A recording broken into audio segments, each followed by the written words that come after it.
Hello Mymensingh. সবাই বলে ময়মনসিংহ নাকি দেখার মতো কিছুই নেই, কিন্তু আজকে আমি ময়মনসিংহের আসল সৌন্দর্য দেখাবো। তো চলুন একসাথে দেখা যাক।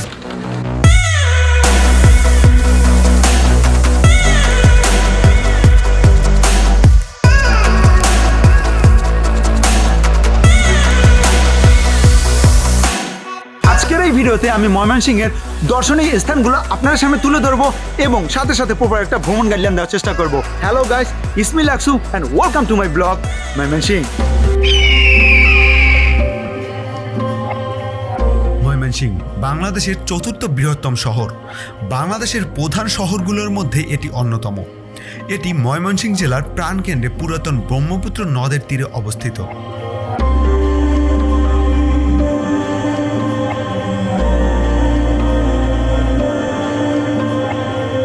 ময়মনসিংহ জেলার নামকরণ নিয়ে ইতিহাসবিদদের মাঝে বিভিন্ন মতামত প্রচলিত আছে। 1779 সালে প্রকাশিত রেললাইনের ম্যাপ অনুসারে ময়মনসিংহ নামে একটি অংশ পাওয়া যায়। ধারণা করা হয় সেই অংশটাকেই এখন বলা হয় ময়মনসিংহ।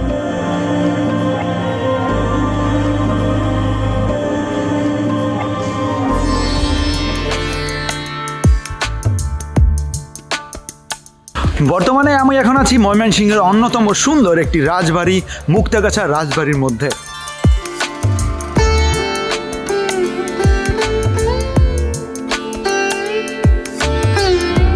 মুক্তাগাছা বাস স্ট্যান্ড থেকে মাত্র 20 টাকা রিক্সা ভাড়া দিয়ে আপনি চলে আসতে পারবেন মুক্তাগাছা রাজবাড়িতে।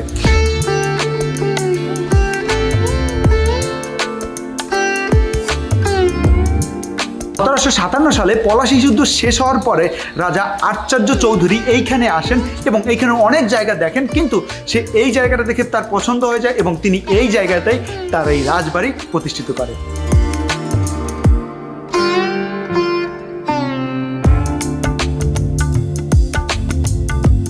এই মুক্তাগাছা জমিদার বাড়ির নামকরণের খুবই ইন্টারেস্টিং একটা স্টোরি আছে, সেটি আপনাদের সাথে এখন শেয়ার করি। সেটি হচ্ছে কি, মুক্তারাম নামে একজন স্বর্ণকার ছিল।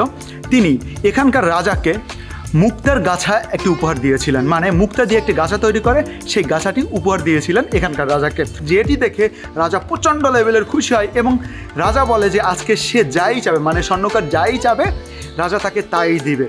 স্বর্ণকার এই সুযোগটি হাতছাড়া করলো না। স্বর্ণকার বলল যে রাজা, আমি আপনাকে যে উপহারটি দিয়েছি আমি চাই যে এই রাজবাড়িটির নাম সেই উপহারের নামে হোক। তো রাজাও বলল যে আচ্ছা তাহলে ঠিক আছে, এখন থেকে এই রাজবাড়িটির নাম হচ্ছে মুক্তারগাছা রাজবাড়ি এবং তখন থেকেই এই রাজবাড়িটির নাম হচ্ছে মুক্তারগাছা রাজবাড়ি।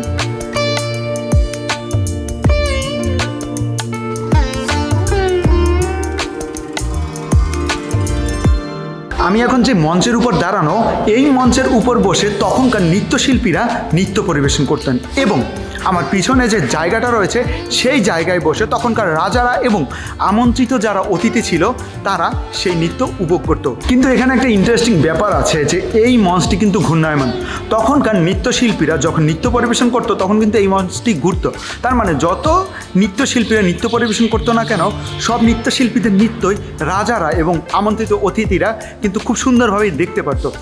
একটা কথা একটু ভেবে দেখবেন যে আপনি অনেক মঞ্চেই দেখেছেন, কিন্তু ঘূর্ণায়মান মঞ্চ কি দেখেছেন? না, এটা কিন্তু ইউনিক একটা বিষয়। আপনি যদি এখানে আসেন তাহলে কিন্তু এই মঞ্চটি দেখতে পারবেন। সত্যি সত্যি কথা বলতে তখনকার রাজাদের মাথায় এরকম একটা বুদ্ধি আসবে এবং এইরকম সংস্কৃতি মনে হবে, আসলে সেটি ভাবতে গেলেই অবাক লাগে।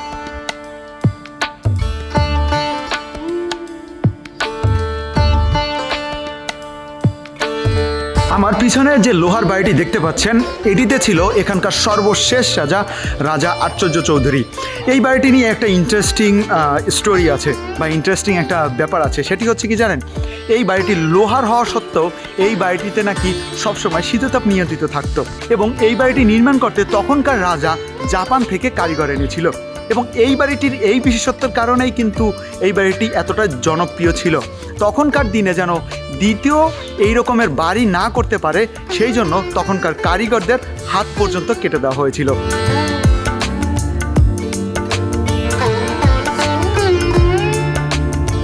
তখনকার আমলে যারা জমিদারদের বিপক্ষে ছিল বা জমিদাররা যাদেরকে শাস্তি দিত বা যাদেরকে মেরে ফেলতো সেই লাশগুলোকে কি করতো, কুচি কুচি করে কেটে এখানে একটা গুহা আছে, ওই গুহাটা ব্রহ্মপুত্র নদের সাথে সংযোগ, সেই গুহায় ছেড়ে দিত এবং সেই লাশ কিন্তু ব্রহ্মপুত্র নদীতে মিশে যেত। তো তখনকার আমলে এত কঠিন শাস্তি দেওয়া হতো মৃত্যুর পরেও। তো আমি অনেক জমিদার বাড়ি গিয়েছি, কিন্তু এই রকমের শাস্তির কথা আমি সর্বপ্রথম শুনলাম। তো এখানে আসলে কিন্তু অবশ্যই এই গুহাটা দেখবেন, দেখলে কিন্তু আপনার জীবনের প্রতি একটু হলেও মায়া জন্মাবে।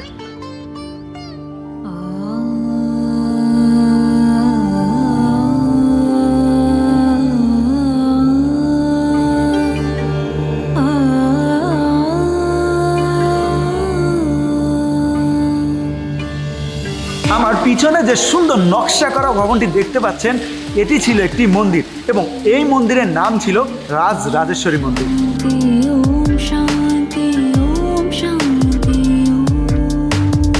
তখনকার দিনে এই মন্দিরটি এতই বড় ছিল এবং এতই সুন্দর ছিল যে বাংলার মধ্যে তখনকার এই মন্দিরটি দ্বিতীয়তম স্থান অধিকার করেছিল।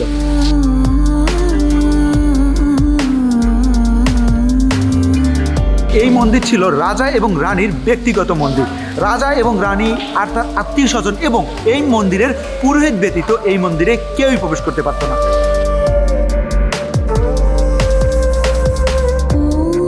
এই মন্দিরের কারুকাজ দেখলে আপনি খুবই অবাক হবেন, কারণ এত সুন্দর রুচিশীল কারুকাজ আমি আগে কখনো কোনো মন্দিরেই দেখিনি। এই মন্দিরের কারুকাজ দেখে বোঝা যায় যে এই রাজারা কতটা রুচিশীল সম্পন্ন ছিল এবং এই মন্দিরটি আর এই মন্দিরের কারুকার্য নাকি সব সাদা পাথর দিয়ে তৈরি।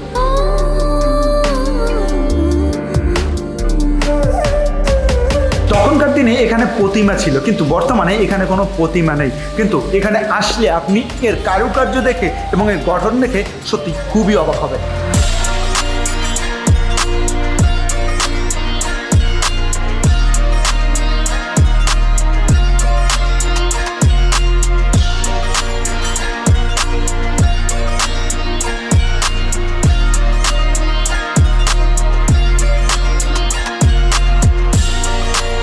সর্বোপরি মুক্তাগাছা জমিদার বাড়ি আমার কাছে ভীষণ ভীষণ ভীষণ ভালো লেগেছে, কারণ এত বড় জমিদার বাড়ি অ্যাকচুয়ালি আমি আগে কখনো দেখিনি। অ্যান্ড এই বাড়ির প্রত্যেকটা পার্টে পার্টে এক একটি ইতিহাস রয়েছে। আপনারা যদি আসেন, দেখেন এবং এর ইতিহাস জানেন, আপনার ভীষণ ভালো লাগবে। তাই অবশ্যই ময়মনসিংহে যদি আপনারা আসেন তাহলে অবশ্যই এই মুক্তাগাছা জমিদার বাড়ি ভিজিট করে যাবেন, আপনার ভীষণ ভালো লাগবে। মুক্তাগাছায় আসবেন ময়মনসিংহের, আর মুক্তাগাছার মন্ডা খাবেন না তা কী করে হয়? অ্যাকচুয়ালি মুক্তাগাছার মন্ডার নাম আমি অনেক আগে থেকে শুনে আসছি, কিন্তু কখনো খাইনি।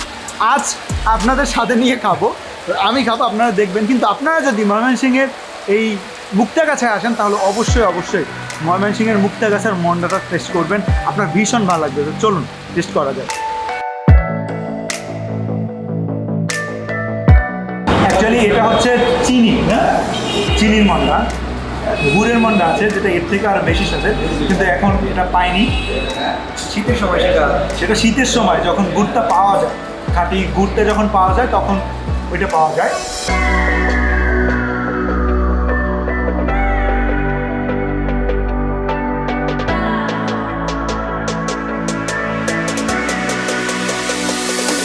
মুক্তাগাছার মন্ডার আবিষ্কারক হচ্ছে এই ব্যক্তি, এনার নাম হচ্ছে গোপাল পাল।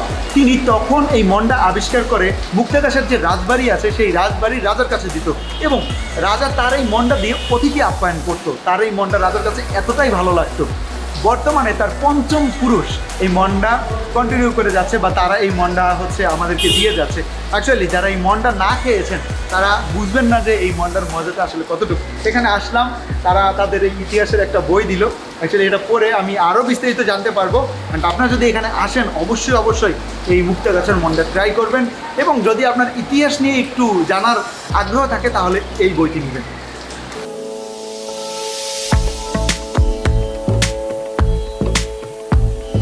আমার পিছনে রয়েছে শিল্পাচার্য জয়নুল আবেদিনের সংগ্রহশালা। মূলত এটি হচ্ছে জয়নুল আবেদিনের যে পার্কটি রয়েছে সেই পার্কটির পাশে এটি অবস্থিত। এখানে প্রবেশ করতে হলে আপনাকে টিকিট কাটতে হবে, অ্যান্ড টিকিটের মূল্য হচ্ছে যারা 18+ তাদের জন্য হচ্ছে 20 টাকা এবং যারা বাচ্চা বা শিশু বা স্টুডেন্ট তাদের জন্য হচ্ছে 10 টাকা। এবং এখানে যদি আপনি ভিডিও করতে চান তাহলে অবশ্যই অবশ্যই অনুমতি নিতে হবে।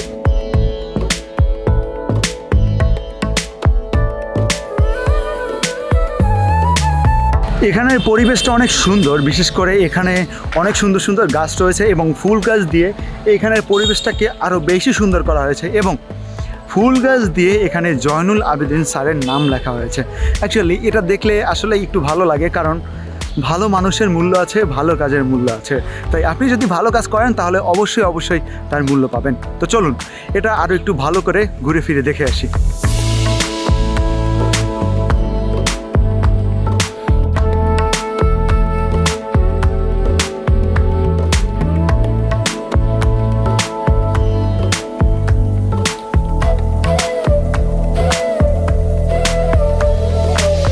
আমি এখন আছি ময়মনসিংহের বিখ্যাত চিত্রশিল্পী জয়নুল আবেদিনের জয়নুল আবেদিন পার্কে।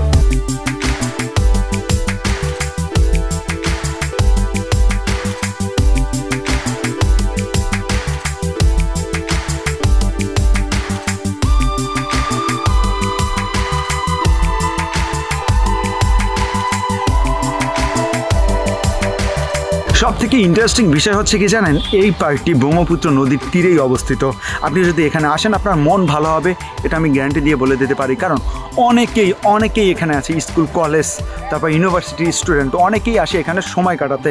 এবং এখানে এসে যদি আপনি প্রিয় মানুষটাকে নিয়ে 10 টাকার বাদাম খেতে খেতে এই নদীর সৌন্দর্য উপভোগ করেন তাহলে আপনার ভীষণ ভীষণ ভীষণ ভালো লাগবে। আর এখানে আরেকটি স্পেশাল সার্ভিস আছে, সেটি হচ্ছে নৌকায় ঘোরা সার্ভিস। আপনি যদি চান আপনার মানুষটাকে নিয়ে বা প্রিয় মানুষটাকে নিয়ে এখানে নৌকায় ঘুরতে পারেন। এখানে নৌকায় ঘুরতে হলে আপনাকে মাঝির সাথে কন্ট্যাক্ট করতে হবে, সময় বা ঘন্টা অনুসারে আপনি এখানে নৌকা ভাড়া নিয়ে এই নদীর বুকে ঘুরে বেড়াতে পারবেন এবং নদীর টলটলে পানি ছুঁয়ে দেখতে পারবেন।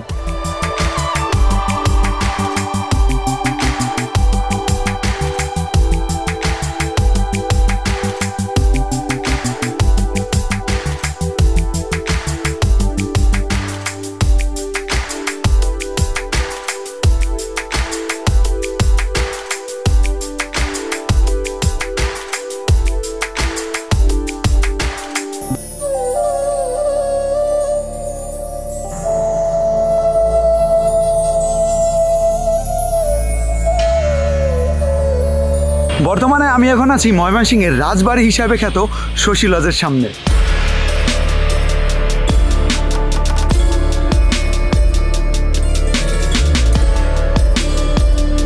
এটি হচ্ছে ময়মনসিংহ শহরের কেন্দ্রেই অবস্থিত মহারাজা শশীকান্ত আচার্যের বাড়ি।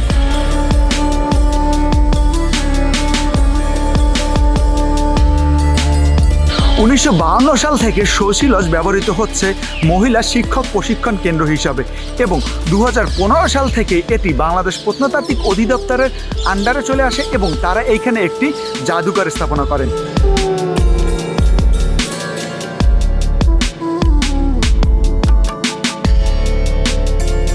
ঊনবিংশ শতাব্দীর শেষের দিকে ময়মনসিংহ শহরের কেন্দ্রস্থলে 9 একর জমি নিয়ে এই 2 তলা বিশিষ্ট ভবনটি নির্মাণ করেন তখনকার স্থানীয় জমিদার সূর্যকান্ত।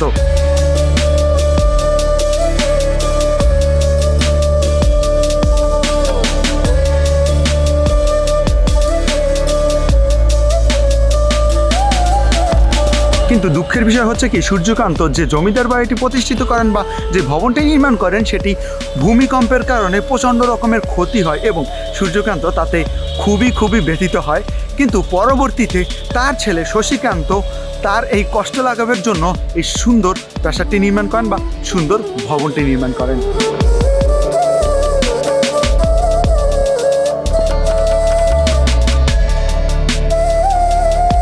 এখানে আরেকটি ইম্পর্টেন্ট নিউজ আপনাদের দিই, সেটি হচ্ছে সূর্যকান্ত কিন্তু ছিল নিঃসন্তান, মানে তার কোনো সন্তান ছিল না, কিন্তু শশীকান্তকে তিনি দত্তক নেন এবং এই ভবনটির নামকরণ করা হয় শশীকান্তের নাম হিসাবে শশীলজ।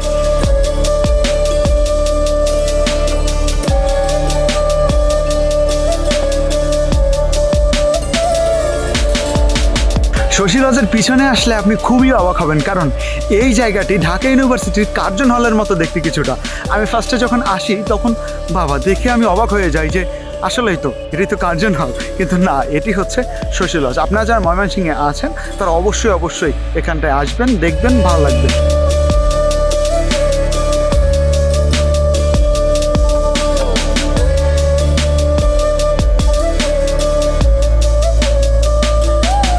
শশী শশী লজের পিছনে একটি দিঘি রয়েছে এবং এই দিঘির পাড়ে খুব সুন্দর একটি 2 তলা বিশিষ্ট ভবন রয়েছে, যেটি দেখতে ছোটোর মধ্যে খুবই সুন্দর।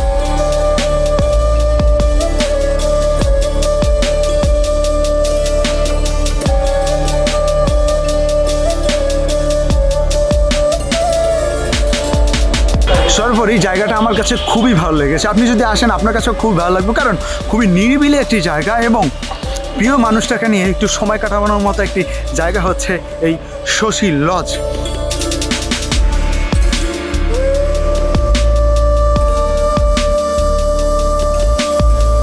ময়মনসিংহে আসলে আপনি এই শশী লজে কীভাবে আসবেন সেটি হচ্ছে ময়মনসিংহ বাস স্ট্যান্ড থেকে আপনি যখন নামবেন তখন যে কোনো একটি রিক্সা নেবেন, রিক্সা নিয়ে সরাসরি আপনি কিন্তু এই শশী লজে চলে আসতে পারবেন। আপনার থেকে ভাড়া নেবে 40 থেকে 50 টাকা, কিংবা আপনি যদি ময়মনসিংহ কৃষি বিশ্ববিদ্যালয় থেকে আসেন তাহলে আপনার কাছ থেকে রিক্সা ভাড়া নেবে 25 থেকে 30 টাকার মতো।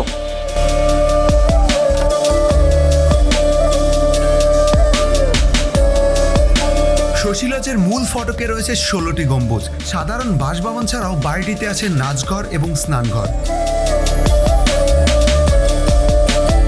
শশী লজের মূল ভবনের সামনে রয়েছে বাগান, সেই বাগানের মাঝখানে দাঁড়িয়ে আছে গ্রিক দেবীর মূর্তি। আমার সব থেকে খারাপ লেগেছে যে মহিলা শিক্ষক প্রশিক্ষণ কেন্দ্রের সামনে এইভাবে অর্ধনগ্ন নারীর মূর্তি থাকবে, সেটি সত্যিই আমার কাছে বেমানান।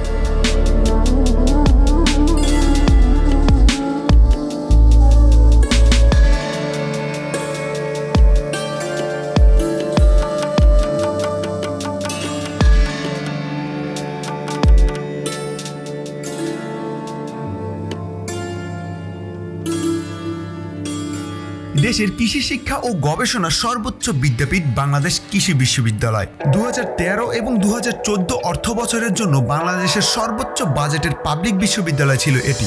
বাংলাদেশের অন্যতম বৃহৎ একটি বিশ্ববিদ্যালয় হচ্ছে এটি। এটি সৌন্দর্য যদি আপনি দেখেন তাহলে আপনি মুগ্ধ হতে বাধ্য হবেন। ভিডিও করার অনুমতি পাইনি তাই তেমনভাবে আপনাদেরকে প্রেজেন্ট করতে পারিনি, কিন্তু আপনারা যদি ময়মনসিংহে আসেন তাহলে অবশ্যই এই ময়মনসিংহ কৃষি বিশ্ববিদ্যালয় দেখে যাবেন। আজকের মতো এই পর্যন্তই। আশা করি ভিডিওটি অনেক ভালো লেগেছে। যদি ভিডিওটি ভালো লেগে থাকে তাহলে লাইক, কমেন্ট, শেয়ার করে আমার সাথে থাকবেন। আর যদি ভিডিওটি একটু বেশি ভালো লেগে থাকে তাহলে অবশ্যই সাবস্ক্রাইব করে বেল নোটিফিকেশন অন করে দিবেন। দেখা হচ্ছে নতুন ভিডিওতে। সে পর্যন্ত ভালো থাকবেন, সুস্থ থাকবেন। আল্লাহ হাফেজ।